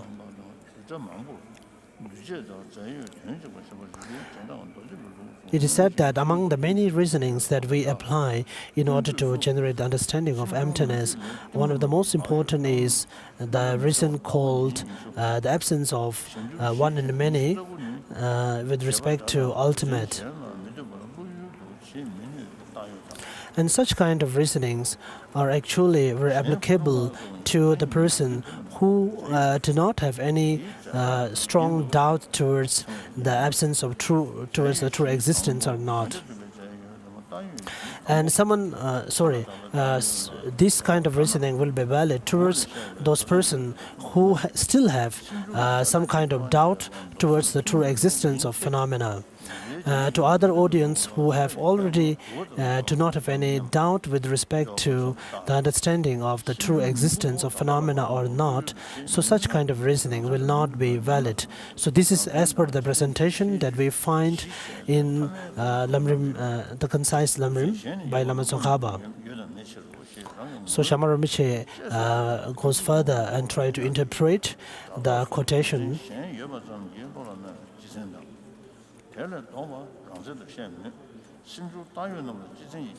So he says that, of course, if a person has a very strong attachment or strong understanding with respect to all the phenomena as illusory and so on, so for such a person, the above presentation may be correct. But for someone who has doubt with respect to the seed of a plant having a true existence or not, and someone who has still doubt with respect to the seed being a true existence or not, so even for that person we can apply the reasoning called one and many, the absence of the one and many of ultimate reasoning. So even if we apply this reasoning to this kind of person, we still have to accept that it is a valid.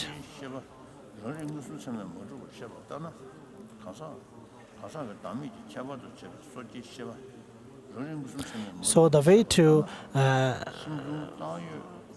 interpret the quotation coming from the concise Lam Rim may be that for someone who has already understood the nature of the seed as not being truly existent, then for such a person, since he already understood that, there is no reason to apply that reasoning.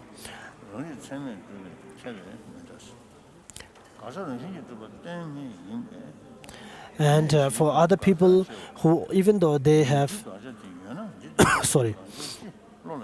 the other one who have already understood the seed as being absence of true existence and having that kind of understanding continually. So for such a person, then there is no possibility that he will have any doubt about the nature of the seed. So maybe we have to interpret the quotation coming from Lam Rim in this way.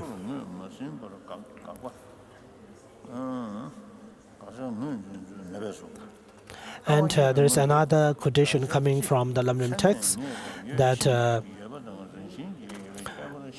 with respect to the absence of the conceptual elaboration or the absence of the object of negation, and once we gain an understanding of the absence of the object of negation, then automatically along with that we also generate the understanding of that phenomena as existing without having any inherent existence. So these two understanding from the positive side, eliminating the absence of the understanding the absence of object of negation from the positive side, and from the other side understanding the phenomena as mere designated are actually the same sheaf of a coin, and and the first one is actually said to be understood by the inferential cognition. So this is also the quotation coming from Lam Rim.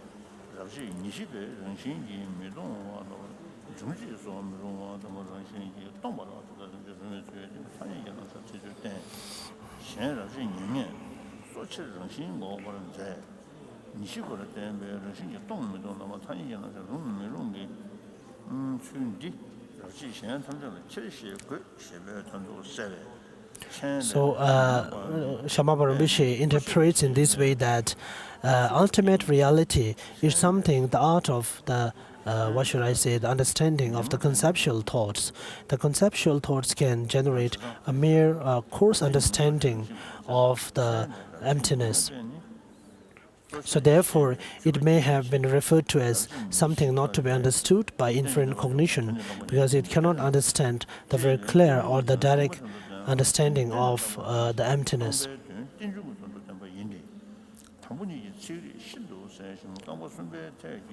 Sorry.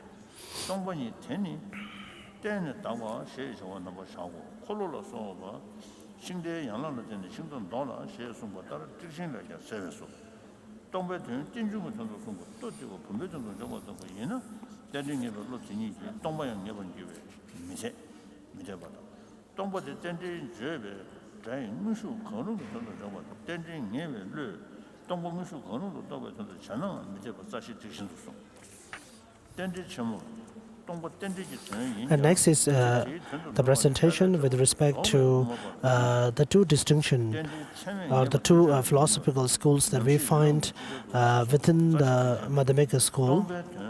Within the Prasangika Madhyamika school, we have a few masters who, even though they are both Prasangika schools, but one accepts the presence of the external phenomena, and the other do not accept the external phenomena as existing different from the mind.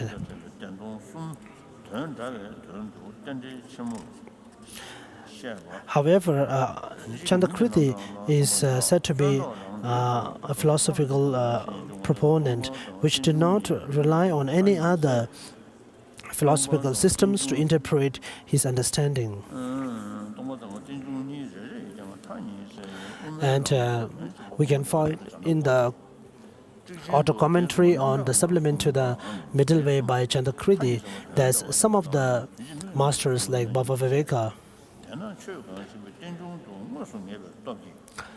Some of the masters like Baba Viveka, actually, even though they are Prasangika Madhyamika, but they follow the presentation of one of the lower schools like Svatantrika as far as the assertion of the external phenomena are concerned.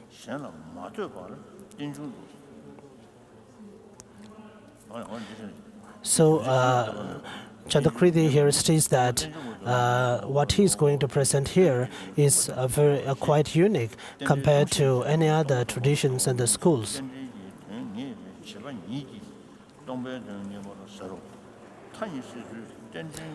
And also we have a similar quotation from the essence of the eloquence by Lama Tsongkhapa, is that any kind of the teachings that is devoid or that is away from the presentation, that is against the presentation on two truths, will not be able to establish as a valid teachings. So therefore, the Chandakriti's teachings are very profound, not just in terms of the presentation on the ultimate truth, but also on the presentation on the conventional truth and so on. Therefore, it is very different from the presentations of the lower schools who are considered to be the true proponents of true existence.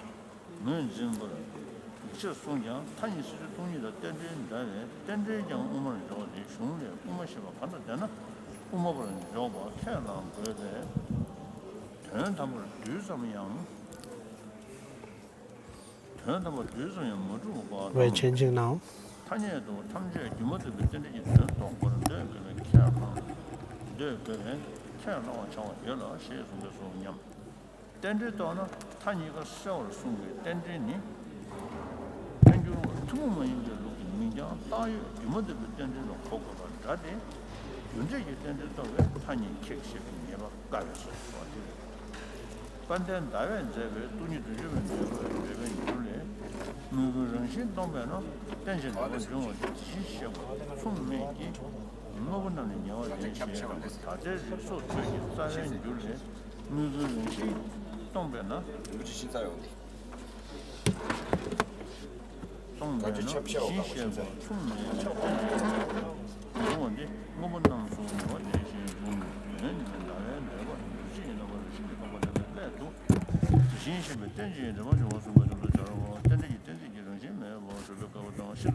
So the text goes through lots of arguments about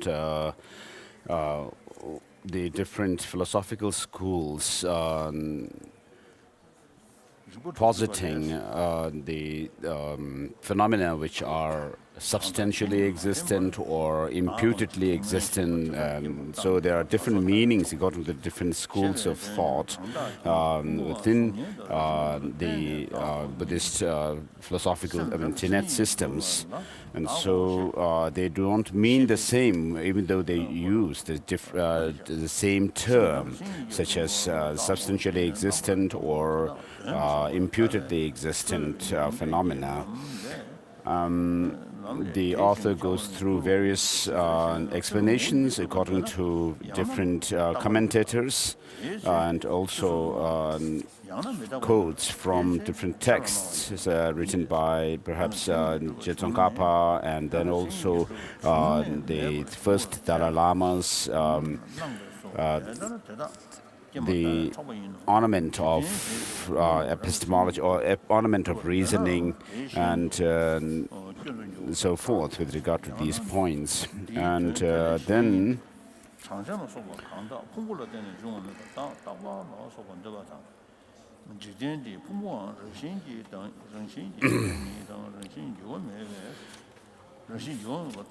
so with regard to the object of negation, it's the author says that it is this inherent existence which does not exist at all, and therefore when we talk about the 4 key points,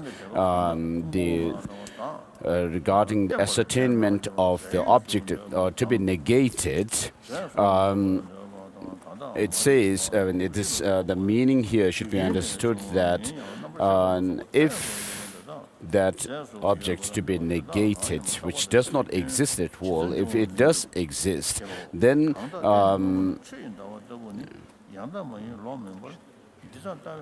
it should be like such and such. And so what that refers to is that you should have a clear idea of this object to be negated, whereby you could have you have a very clear generic image of what it would be like if things were to have any inherent existence. And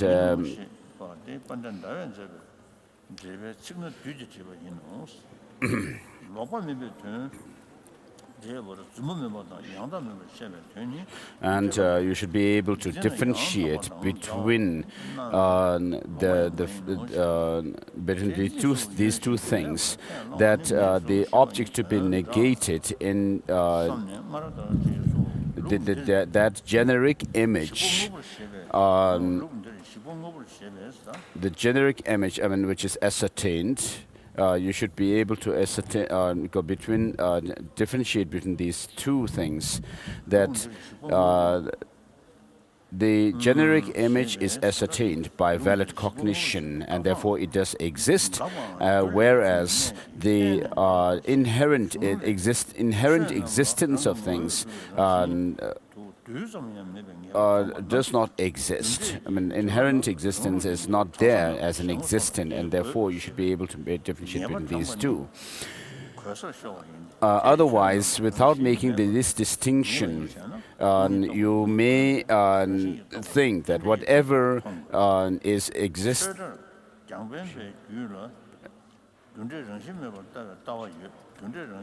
you may confuse that whatever exists should exist inherently. And then if you try to negate everything, then that is going what is known as the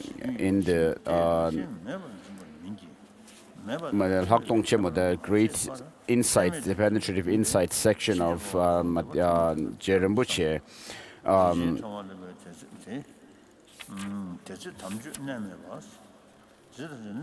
With regard to negating the object of negation, refuting the object of negation, excessive refutation of the object of when taking it too far.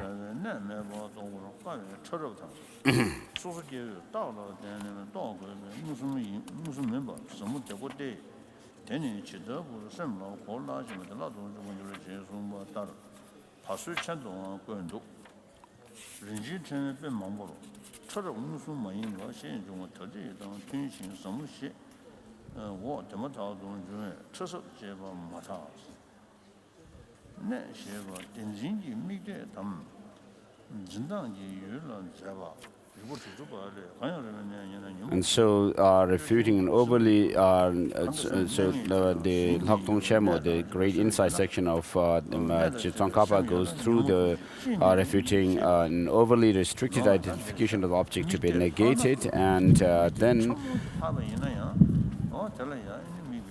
that there is an overly excessive refutation of the object of negation and identification of the object of to be negated.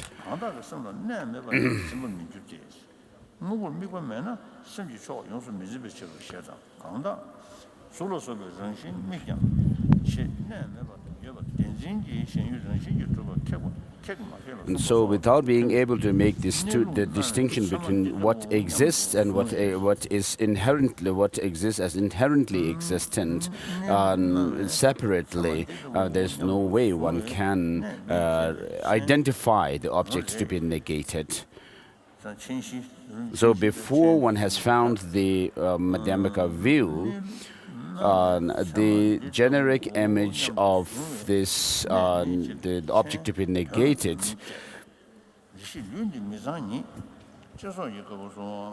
having ascertained it, that there is this generic image that is formed on the mind.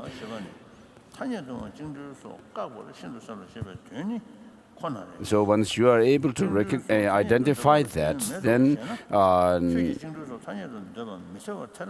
you could accept that one would be able to, once who's able to make this distinction can differentiate between what is meant by the existence and what is meant by inherent existence. So there are those who can do that, we can accept. And it says in the text, it mentions that before you, a meditator or a practitioner has found the Madhyamaka view of non-inherent existence, the mere existence of a person and the inherent or existence of the person by way of its defining its own independent defining characteristics, it's not possible to be that they can distinguish between these two, the mere existence of a person and that the person has any defining characteristics of its own. And these two cannot be distinguished by someone who has not yet found the middle way view. And in the Gomang textbook, also it explains like that.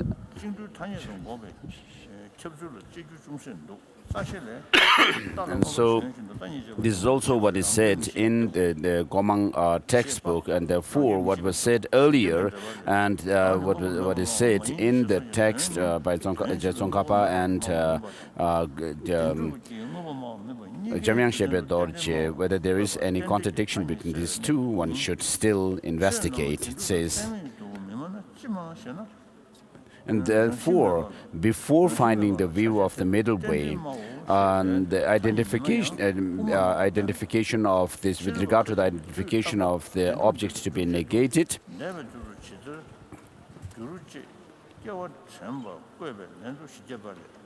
the author says that it may be more convenient, I think, it seems that it's more convenient to say that someone who has, before finding the middle way, the middle view of the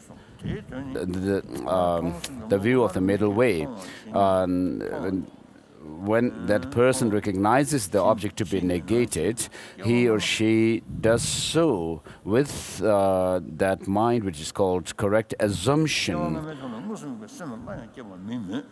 that the person is able to differentiate that something exists and that the existence, and between existence and the inherent existence, the person is able to make a distinction in the manner of a correct assumption. And by way of relying on the term generality. So if we assert that, it may be more convenient to hold on to one's position, the author J. Ginzin says. And then with regards to excessive identification of the object to be negated,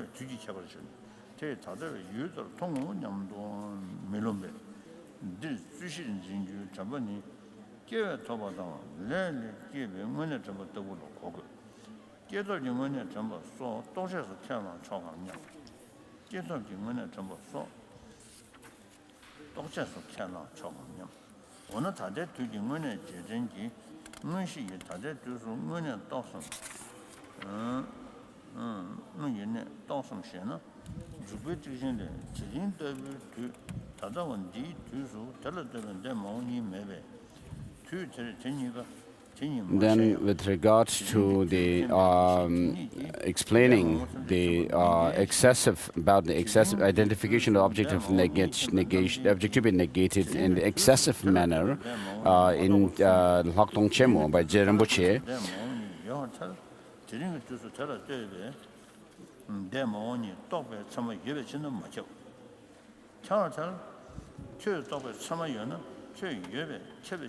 So it would be, one would be able to understand it quite easily, it says, if one compares how this object to be negated is refuted by comparing what is explained in that part of the text. And there are 27 chapters to the Mula Madhyamaka Karika, the root wisdom verses of the middle way.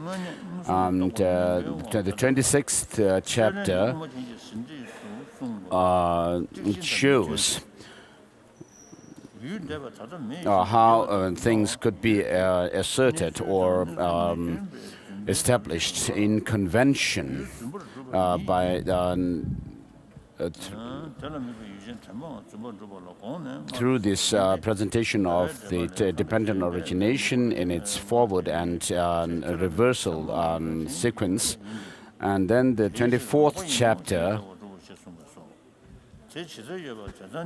shows that although things do not have any inherent existence, if things are not devoid of any intrinsic existence, then arising and cessation and so forth would not be feasible. And whereas if things are empty of inherent existence, then those are also feasible. And therefore, it shows how it is tenable to present things in conventional terms. And then the rest of the 25, the rest of the 25 chapters of Mula Madhyamaka Karika mainly refutes inherent existence. In the 24th chapter, the lack of inherent existence and the absence thereof are shown in the 24th chapter. Regarding them, it says. And so what is said in this 24th chapter regarding how things are empty or how things are not empty,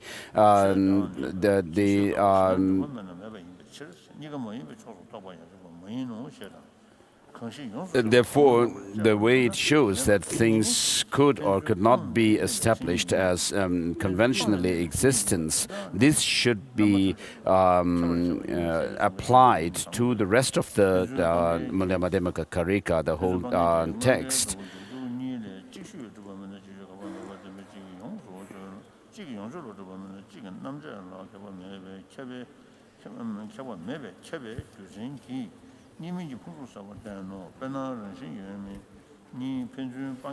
And then it mentions some annotation. In the annotation,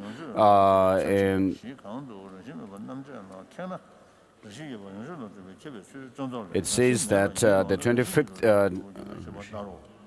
in the 25th chapter, mainly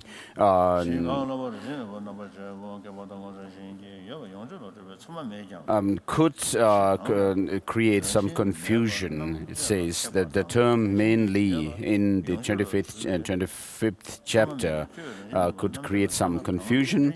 And then in the 24th chapter, where it says, what is dependently arisen, that is said to be emptiness. It shows that the meaning of emptiness is the meaning of dependent origination is emptiness. And then it says that that is the designation by dependence, and the meaning of regarding the meaning of that line, it says that it shows, this line shows that the meaning of emptiness is dependent origination. And so the lines, regarding these lines, the first two lines, these four lines, the first two lines are, their meaning are very clear. But regarding the third line, the Prasanapada commentary says, emptiness. Prasanapada says that that emptiness is designated by dependence, and so that is what should be what I establish or present. And so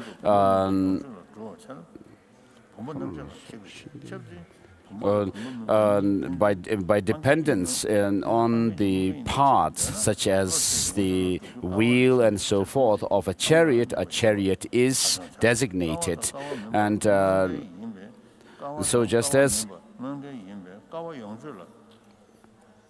so just as it is said like this in the Prasanapada commentary by Chandrakirti, in the ocean of, in the great commentary, I think by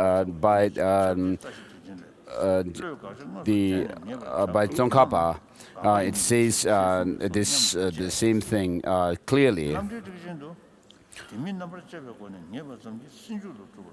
And so, when it says that the meaning of emptiness is the dependent origination, it is not like the relationship here. I mean, the meaning here is not a reference like when we say the definition of the avas, which is said to be the bulging belly and so forth. I mean, is the meaning of avas, and so it's not like that.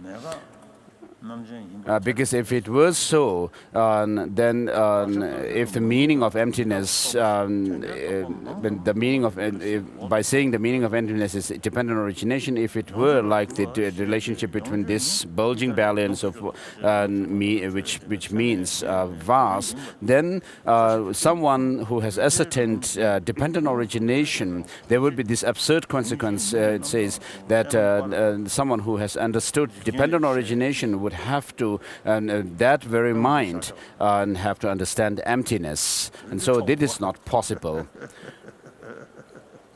So this part that we have covered today is quite tough, isn't it?